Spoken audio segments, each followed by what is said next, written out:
आज मैं आप सबको एक औसान माता की कथा सुनाती हूँ। यदि आपको यह कथा पसंद आए तो लाइक एंड सब्सक्राइब कीजिएगा। बोलो औसान माता की जय। एक राज्य में एक बहुत बड़ा राजा रहता था। उसके पास किसी चीज़ की कमी नहीं थी। बस चिंता थी कि उसकी एक बेटी थी जिसकी शादी नहीं हो रही थी।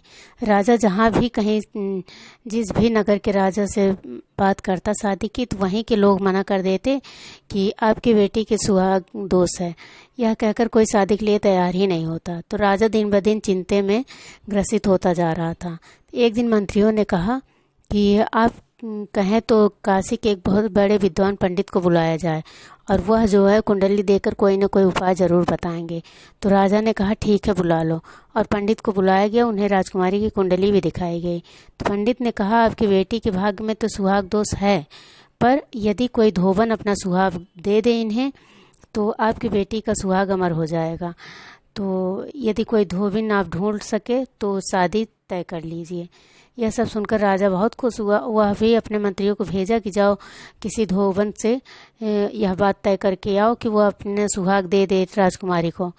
तो मंत्री लोग गए, पर कोई सुहागन धोबन तैयार ही नहीं हो रहे थे अपना सुहाग देने के लिए।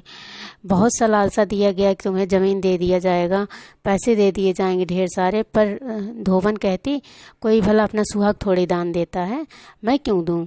कल को मेरे धोबी को कुछ हो गया तो मैं क्या करूंगी? तुम्हारा धन लेकर और ज़मीन जायदाद, यह कहकर वापस भेज देती। इस बात से राजा बहुत दुखी थे। राजा को दुखी देखकर राजकुमारी भी परेशान रहने लगी। तो राजकुमारी ने सोचा कि क्यों न इसका हल मैं खुद ही निकालूं, और रात के 3 बजे वह लंबा सा घूंघट निकाल कर धोबन के घर जाती और उनके यहाँ झाड़ू बुहारी करती, उनके गधी को चारा डालती, और उसके बाद सारा लादी धुलती। धुलने के बाद भोर होने से पहले ही वापस लौट आती। ऐसे ही 1 हफ्ते तक चलता रहा। तो एक दिन धोबी और धोबन ने कहा 1 हफ्ते से हमें कोई काम ही नहीं करना पड़ता, हम सब तो निठल्ले बैठे रहते हैं, न जाने कौन रात भर आकर सारा काम कर देता है। धोबन ने कहा कि आज मैं रात में छुप कर देखूंगी। और फिर धोबन जो है गधी के किनारे गई और उसकी छांव में छुप कर बैठ गई, जिसकी वजह से कोई देख न सके। और फिर राजकुमारी रोज की तरह 3 बजे रात में आई, घूंघट डाल के फटाफट झाड़ू बुहारू की, कपड़े धुली सारा, फिर गधी को चारा देने गई। तो तुरंत धोबन निकल के राजकुमारी का हाथ पकड़ ली। राजकुमारी बार बार झिटकने लगी, फिर भी धोबन छोड़ी नहीं, बोली बता तू कौन है, बता। कहते कहते उस धोबन ने राजकुमारी का चेहरा खोल दिया और देखा तो दौड़ के राजकुमारी का पैर पकड़ ली। बोली आप मुझे माफ़ करिए, आप तो राजकुमारी हैं, राजकुमारी होकर हमारे घर में इतना काम क्यों करती हैं? तो राजकुमारी ने कहा अगर बता दूंगी तो आप मेरी मदद करेंगी? धोबन ने कहा ठीक है, तुम इतने दिन से बिना किसी प्रयोजन के हमारे घर में इतना काम कर रही हो, तो अब मैं तुमसे वादा करती हूँ कि जो तुम कहोगी मैं उसे ज़रूर मानूंगी। यह कहकर धोबन ने राजकुमारी का पैर छोड़ा। तो राजकुमारी ने कहा कि मेरे भाग्य में सुहाग दोष है, यदि तुम अपना सुहाग मुझे दे दो तो मेरी शादी हो जाएगी और मेरे पिताजी भी खुश हो जाएंगे, वरना उनकी हालत दिन ब दिन बिगड़ती जा रही है। धोबन ने कहा ठीक है, जब मैंने तुम्हें वचन दे दिया है तो मैं ज़रूर तुम्हें सुहाग दान करूंगी। अब तुम जाओ अपने घर, कह दो शादी की तैयारियां करे, जिस दिन बारात आएगी मैं उस दिन आ जाऊंगी तुम्हारे घर। तो फिर राजकुमारी वहाँ से खुशी खुशी लौट गई और जाकर अपने यहाँ राजा को बताई। तो राजा ने कहा ठीक है, और फिर बारात आने का सब तैयारी करने लगे। जिस दिन बारात आई उस दिन धोबन भी आकर पहुँच गई, और जैसे ही द्वार पूजा हुआ वैसे ही धोबन ने राजकुमारी को कहा नहा धोकर तैयार हो जाओ तब मैं सुहाग दूं। राजकुमारी नहा धोकर जैसे ही आंगन में बैठी वैसे धोबन गई, अपने मांग से सिंदूर निकालकर राजकुमारी के मांग में लगा दी, और लगाने के बाद वहाँ से निकल कर गई, मंडप के पास बैठ गई। फिर राजकुमारी का विवाह हो गया। विवाह संपन्न होने के बाद भोर होने से पहले ही धोबन वहाँ से चल पड़ी, और रास्ते में वो रोते ही हुए जा रही थी। तो वह उसे एक बुढ़िया माता मिली। उन्होंने कहा क्यों रो रही है बेटी? धोबन ने कहा क्या बताऊं, ऐसी ऐसी बात है, मैंने अपना सुहाग दान कर दिया और मेरा धोबी सो रहा था, मैं चुपके से वहाँ से चली आई हूँ।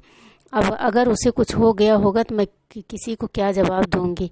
तो उस माता ने कहा देखो, अगर ऐसी बात है, इतना बड़ा तुमने दान किया है तो भगवान तुम्हारे दान को कभी निष्फल नहीं होने देंगे।